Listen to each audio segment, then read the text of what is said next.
Telling kids no gives them a taste of the real world. Telling kids yes keeps them in fantasy land.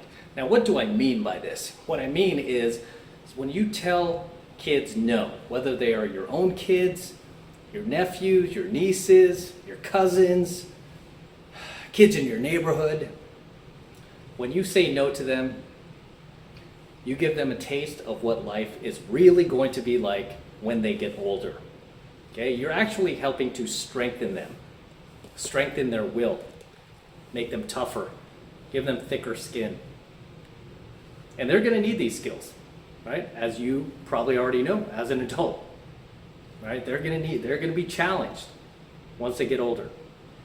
Whereas for these kids who are constantly being told yes, and their parents are afraid to say no to them, I mean, we've already seen the results of this so far, right? You guys remember the participation trophy generation that started in the 90s. Now these kids are adults, right? And you see how they react to any type of obstacles that get thrown their way in life, any challenges, any hiccups in life when things don't go their way, right? Do they have the toughness, the mental toughness to overcome, adapt? No, they don't, right? They break down, they cry about it, they get on TikTok, they start complaining, oh my gosh, somebody called me a name, or oh my gosh, this is so unfair, unequal, and all this other all this other nonsense. And it's sad because they end up spending the rest of their lives not challenging themselves, but just complaining about things that they can't have, things that they can't get. Whereas really the joy in life, I mean, the joy from winning really comes from pushing yourself outside of your comfort zone, trying, failing, getting back up, trying, failing again, getting back up, trying, failing again, getting back up, getting better and better and better and stronger and having more resolve, creating more self-efficacy. I mean, really, that's the joy, that's the fulfillment that these kids have really been robbed of, by the generation that they grew up in. Right? Because every other generation before that, we didn't get no participation trophy, did we? We actually had to do something to deserve any type of recognition. I mean, if you sucked at something, if you weren't good enough to get a trophy, I mean, you were just invisible, right? But I mean, the good part about that was if you sucked at something, you just found something else you were good at, right? I mean, perfect example, like my dad was really a great basketball player. So he thought like, oh, my kids are gonna be great basketball players too. And I just remember trying so hard, it just wasn't my sport, man. Football became my sport, martial arts. I was even better at baseball than I ever was at basketball. But I could tell he was disheartened, right, when I was growing up, because I mean I could shoot, I just couldn't really dribble or anything like that. I think I had some decent moves, like I could hook shot from like half court, and I mean I had a pretty good batting average as far as like getting it in, right, from half court and shooting 3-pointers. But as far as like dribbling and getting around everyone and like defense, offense on the court, I'm just not good. I mean, I admit that. But when it comes to football, I'll probably kick your ass. When it comes to throwing a ball, I could rifle it, right? I was always good when it came to football and karate, but basketball just wasn't my sport. But the reason why I found football, I found karate, was because I sucked at basketball. And I was like, I suck at this, and I'm not feeling it. And instead of beating myself silly, I just said, okay, I got to find a different sport. And I started playing other sports, and I found like, hey, yeah, I relate to these more. I feel more comfortable, right, when I'm holding a pigskin or when I'm wearing a karate gi than I do when I'm on, the basketball court, trying to get around, like even just playing one-on-one. I suck, man. Regardless, that's part of the learning process, right? You have to fail. I mean, even my business that I have now, I've mentioned this before. I mean, now I have a successful business. I became financially successful, but it didn't happen overnight. I went through 13 business failures that ate up Everything in my bank account that I worked my ass off for in corporate America, I lost everything. Everything that I saved up, everything I made. I mean, I was like down to my last few $100 before I turned the corner with the business that made me financially free. But it was that resolve, just, again, like trying, failing, getting back up, trying, failing, getting back up, and just getting better and better and learning from your mistakes.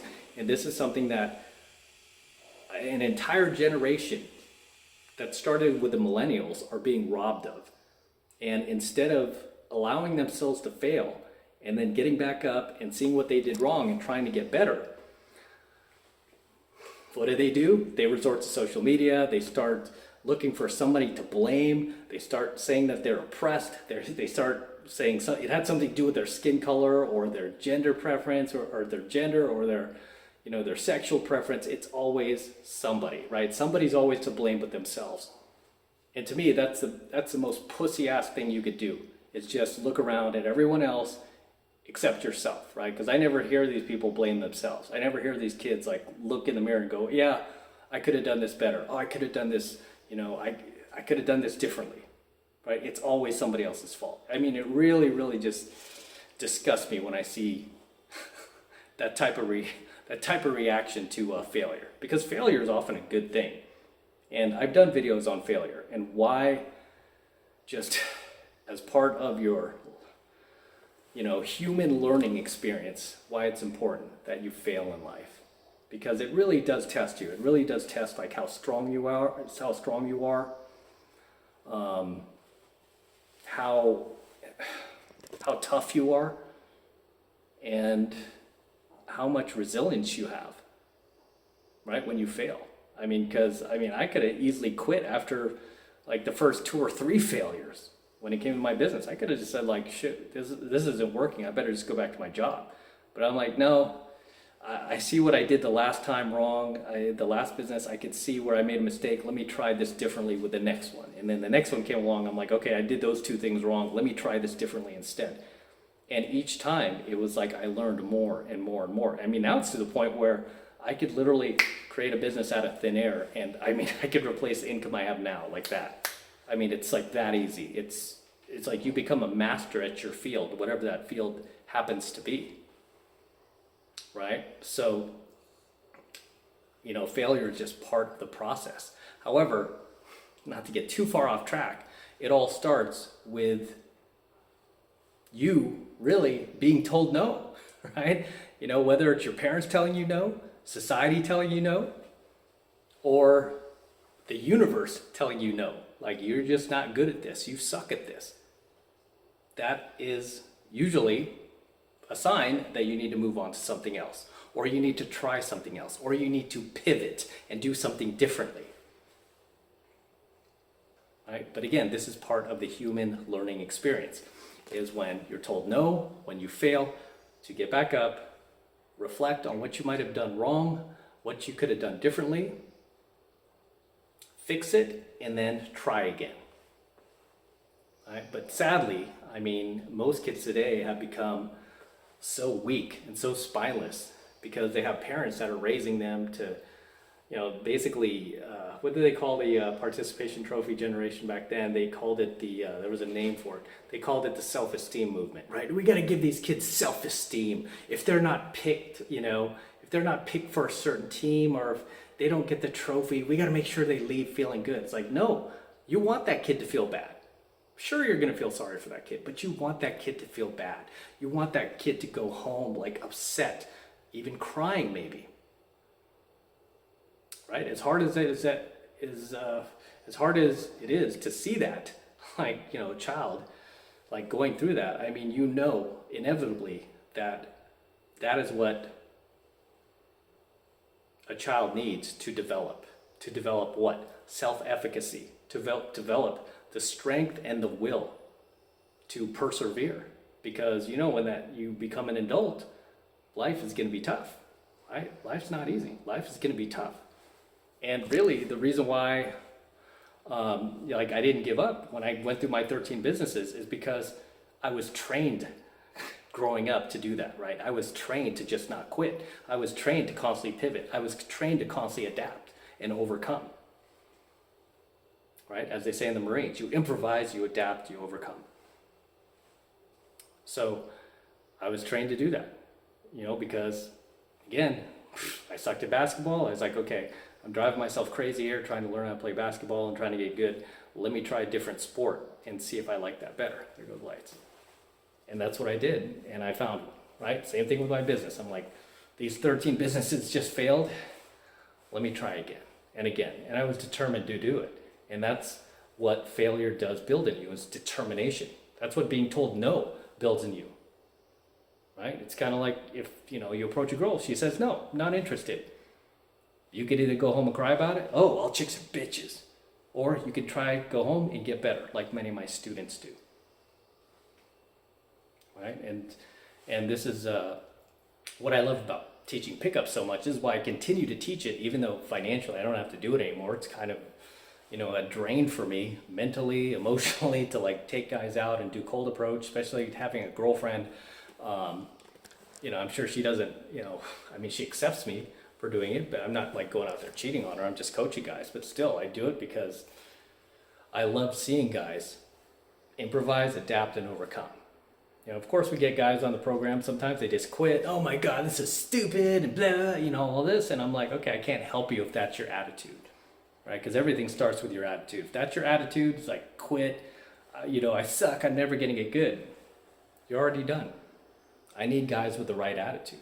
Right? And I did a coaching video on that too. I said, attitude is everything in life. It is everything. And these days, these kids who are constantly being told yes by their parents are afraid to tell them no. Their parents aren't even like acting like their parents. They're acting like their best friend, right? Instead of an authority figure. Those kids are going to they're going to grow up, and they've already grown up. Many of them are already grown up. I'm already seeing it, to become the biggest pussies in the world. And they are. Right? You see these kids, again, you see these kids on the TikTok or, you know, on their social media crying about something somebody said to them. Oh my gosh, it was like a microaggression. Or a job that they didn't get. Oh my gosh, it must be systemic racism. Or a promotion they didn't get. Oh, it's because I'm LGBTQR plus plus plus. It's always somebody's else. It's like, hey, could it be, I know this is kind of crazy, but could it be that you're just not qualified? Could it be that somebody else deserved it more than you did? Could it be that somebody else worked harder than you did? Could it be that you didn't put in the right effort? Could it be that this is just not the job for you? Could it be that you just need to work harder? Could it be maybe you need a little introspection, self-reflection, and then try again? I mean, is that too far-fetched? As always, guys, drop your comments below. Let me know what you think of tonight's coaching video. Anything you'd like to add, anything you'd like to share, please feel free to drop them in the comments below. Also, don't forget to smash the like button. Smash it right now. Smash the subscribe button while you're at it as well, and hit the notification bell. That way you're notified whenever I release a brand new coaching video here on my AlphaMaleSecrets channel. And for you guys who want to support my work and all of this awesome content I'm teaching you, best way to do that is to become a premium subscriber of my premium AlphaMaleSecrets channel. Right now it's only $1. All you need to do is click that link below in my description box. It will take you over to my website where you can get signed up right now. It just takes 2 seconds, so do that now. I'll see you in my next coaching video. Until next time.